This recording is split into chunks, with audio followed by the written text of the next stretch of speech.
Imagine being out on a walk in the beautiful Welsh mountains and coming across a little old lady crying out to you, seemingly confused and in need of some help. I think most of us wouldn't hesitate in guiding the old dear back to safety. However, there might be some warning signs to keep an eye out for, as you might be encountering the mysterious Gwyllion.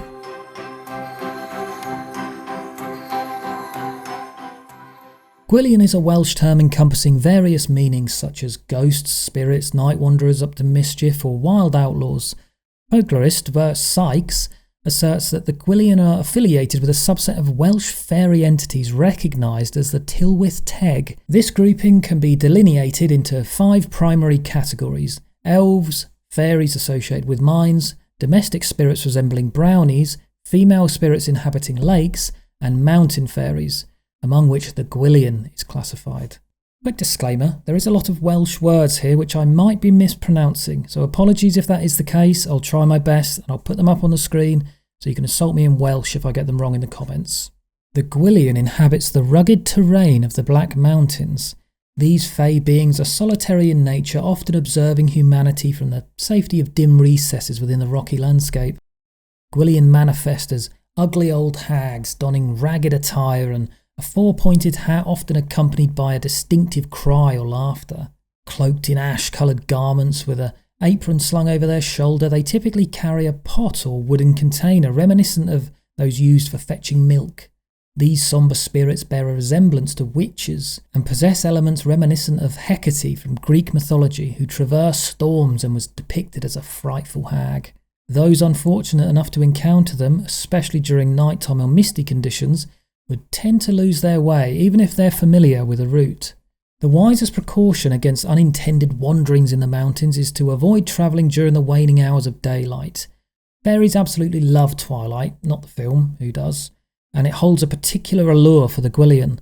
As darkness descends, they stalk their domain, vigilant and poised for any unsuspecting humans who venture into their realm during later hours.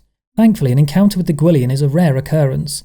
They often manifest as fleeting glimpses, such as the shadowy figures of an old woman in the distance, yet they never seem to materialise fully before onlookers. Instead, their presence is most commonly discerned through auditory cues. The sound of stones clattering displaced as they trail after a passerby may catch the attention of travellers. Most distinct is their raucous, grating laughter reverberating through the landscape. Now you're about to see why I needed the disclaimer, because in mountain passes they take delight in bewildering travellers by crying out this word, which is pronounced wooboob. It sounds like I've made that up, so please correct me if I'm wrong.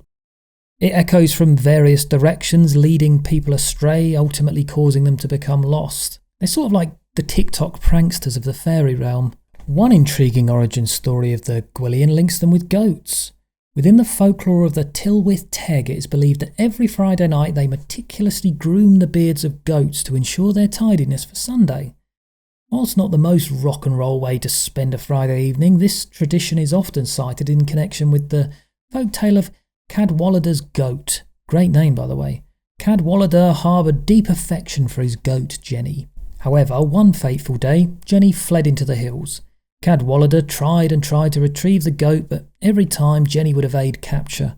Fueled by frustration, Cadwallader hurled a stone at her in a fit of anger, causing her to tumble over a precipice to her tragic demise. What a horrible man! Cadwallader descended to the base of the crag where the goat lay mortally wounded, and in a poignant moment it licked his hand.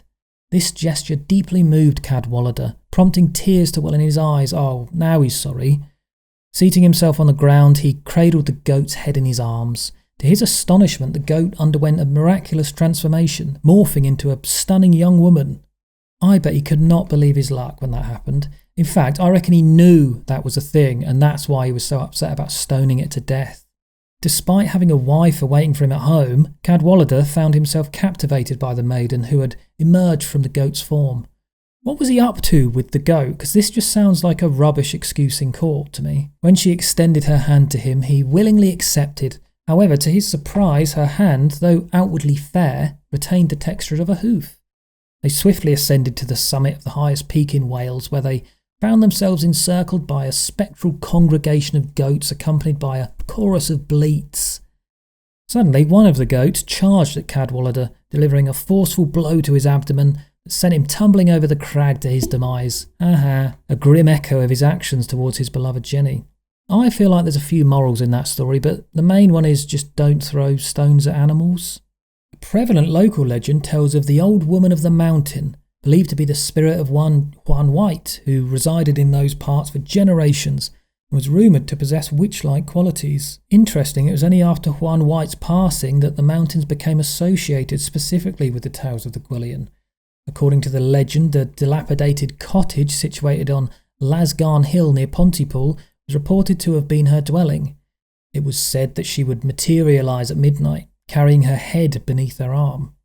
When travellers found themselves disorientated and encountered her along their path, they would hasten to pursue her, yet she always remained just beyond their reach. She never glanced back, ensuring that no one ever caught a glimpse of her face. A similar tale from Robert Williams, a resident of Langattock, spoke of another eerie encounter. While travelling one night across a section of the Black Mountain, he spotted an old woman and soon after realised he had lost his way. Unaware of her spectral nature, he called out to her, urging her to wait for him. However, after receiving no response, he just assumed she was hard of hearing. Pressing onward in an attempt to catch up with her, he found himself increasingly distanced from her with each step, much to his bewilderment. Eventually he stumbled upon a marsh, exacerbating his frustration. Then he heard the old woman's unsettling laughter, emanating with a peculiar cackling tone. He suspected she might be a Gwyllion. Drawing out his knife in apprehension, the Gwyllion promptly vanished into the darkness. I mean, that could just be someone wisely trying to run away from a stranger who's threatened them with a knife, but we'll give Rob the benefit of the doubt. The act of warding off spirits with a knife does hold a distinctive place in Welsh tradition. Folklorist Catherine Briggs proposed a connection between this practice and the traditional vulnerability of fairies to cold iron. Interestingly, knives are also associated with superstitions. For instance, there's a belief that giving or receiving a knife or scissors can sever a friendship. Remember that at Christmas. Don't be too hasty though in brandishing a knife if you do get fairy folk invading your home. While it may safely repel fairies in the open air, invoking such measures indoors can provoke the ire of some of these supernatural beings. It's not uncommon for the Gwyllion or other Welsh fae to seek shelter indoors during the night. Thus, it's essential to exercise caution and adhere to this rule when dealing with any Welsh fairy folk. Gwyllion tends to intrude into homes during bad weather. Displaying inhospitable behaviour towards any member of the fairy realm is considered unwise, so she tends to be received with open arms for fear of the consequences of offending her. Guests like her are provided with clean water, and precautions are taken to ensure that no knives or cutting implements are left near the fire corner, which is a favoured spot for fairies to gather. So, if you're ever stuck for a hotel in the heart of Wales, consider dressing up as a decrepit old hag and knocking on somebody's door. Free accommodation.